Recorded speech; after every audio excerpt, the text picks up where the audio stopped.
Morning children.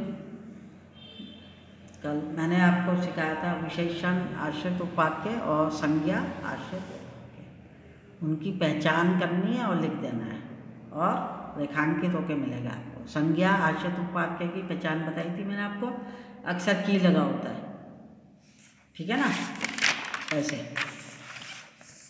तो आप इसको इसके हिसाब से लिख देंगे आप। और फिर मैंने आपको सिखाया था विशेषण आश्रित उपवाक्य में क्या होगा, संज्ञा या सर्वनाम की विशेषता जो बताएगा वो होगा विशेषण आश्रित उपवाक्य। इसका एक और देख लीजिए उदाहरण, यही वह घड़ी है।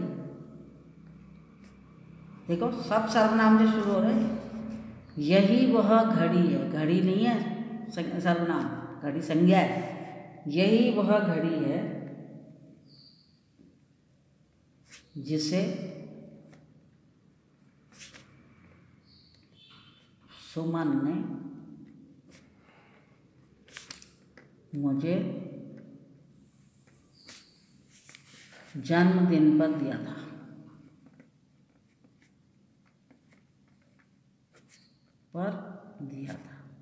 तो घड़ी का की विशेषता बताई जा रही है, तो ऐसे आएगा। यही वह घड़ी है जिसे सुमन ने मुझे जन्मदिन पर दिया था। आप यहाँ लिख देंगे विशेषण आश्रित उपवाक्य। ज़्यादा चक्कर है ही नहीं इसमें, बस ये लिखना है, थोड़ा पहचान पता होनी चाहिए। छोड़ना क्यों है? संज्ञा उपवाक्य आश्रित उपवाक्य में की लगा होता है, इसमें सर्वनाम से आपके वाक्य की का प्रारंभ होगा, शुरुआत होगी और वह उसकी विशेषता बताएगा। इससे पता चला होगा।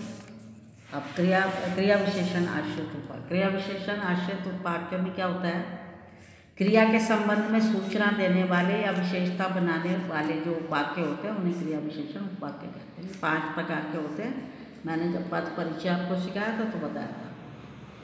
कालवाचक क्रिया विशेषण, स्थानवाचक क्रिया विशेषण, रीतिवाचक क्रिया विशेषण, परिमाणवाचक क्रिया विशेषण और परिणामवाचक क्रिया विशेषण, ये सब बताए थे मैंने आपको पद परिचय में। अब नहीं बताएंगे, इसके 5 प्रकार बता दिए थे मैंने आपको, ठीक है जी।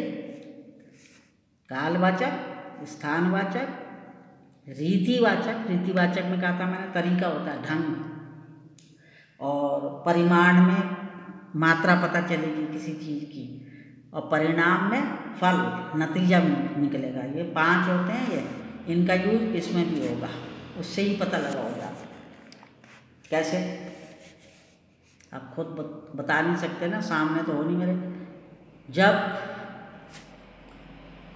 वर्षा हो रही थी, देखो इसके वाक्य कैसे हैं। जब वर्षा हो रही थी,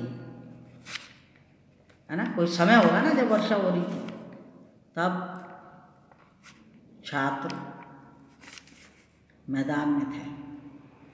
अब बताइए, जब तब से आपको समय का नहीं पता चल रहा है। तब छात्र मैदान में थे, जब वर्षा हो रही थी तब छात्र मैदान में थे। तो इसमें जब वर्षा हो रही थी ऐसे मिल जाएगा आपको। किसका पता चल रहा? काल। तो आप कर देंगे। कालवाचक नहीं लिखना है आपको लिखना है क्रिया विशेषण आश्रित उपवाक्य, लेकिन उसके भेद पता होंगे तभी तो कर पाओगे। क्रिया विशेषण आश्रित उपवाक्य।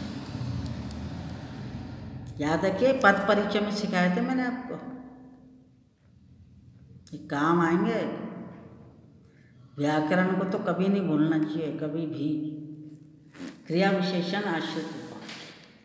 अब जैसे आपको दे दिया कि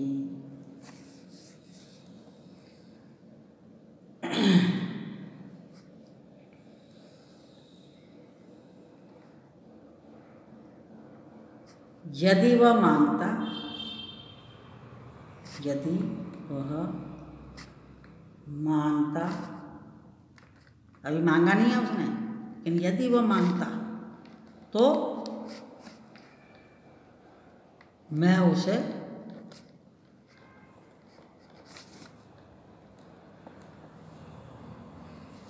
खूब खाना खिलाता। उसने खाना मांगा ही नहीं तो क्यों खिलाऊं। अब देखिए इसमें क्या है, खूब खाना खिलाता। क्या लग रहा है आपको? खाने की क्या बताई जा रही है? मात्रा।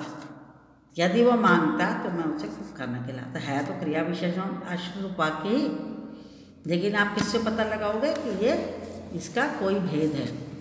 इसके पांचों प्रकार आने चाहिए आपको, तो यहाँ लिख दोगे आप क्रिया विशेषण आश्रित उपवाक्य।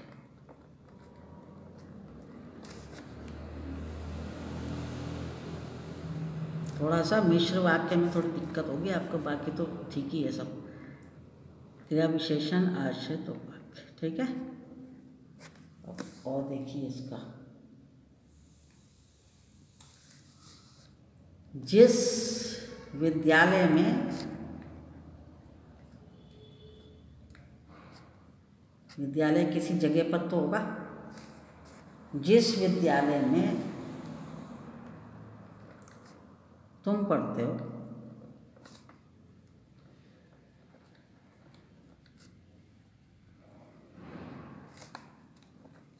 उसी में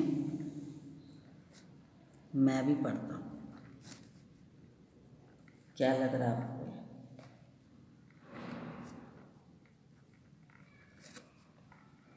स्थान है कि नहीं है? स्थानवाचक क्रिया विशेषण, ठीक है। जिस विद्यालय में तुम पढ़ते हो, जिस विद्यालय में, समझ जाइए विद्यालय किसी जगह पर ही तो होगा, उसी में मैं भी पढ़ता हूँ।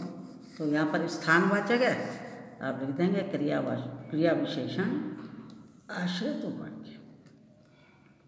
भेद पता होने चाहिए बस आपको, और कोई बात नहीं है। वो लिखने नहीं है इसमें, कालवाचक, स्थानवाचक, रीतिवाचक ये सब लिखना नहीं आता। क्रिया विशेषण आश्रित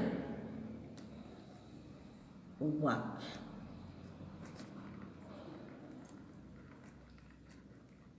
ठीक।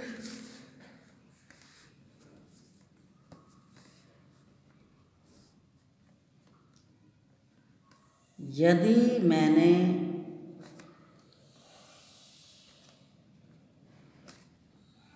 प्रयास किया होता,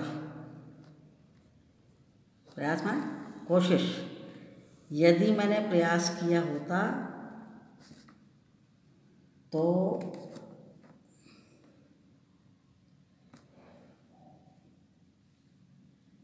अवश्य सफलता मिलती।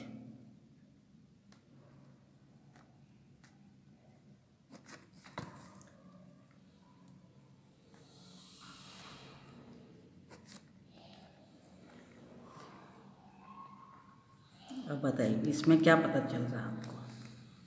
यदि मैंने प्रयास किया होता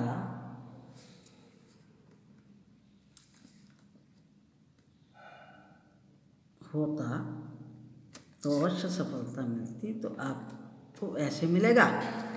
और इसमें क्या पता चल रहा है आपको? परिणाम दिखाई दे रहा है, नतीजा, रिजल्ट। अगर कोशिश की होती तो सफलता अवश्य मिलती, ऐसे पता लगाना है। तो यहाँ पर आपका परिणाम है, मतलब नतीजा, फल। आप लिख देंगे क्रिया विशेषण आश्रित, आश्रित वर्ड जरूर लगाना है, आश्रित शब्द, आश्रित उपवाक्य।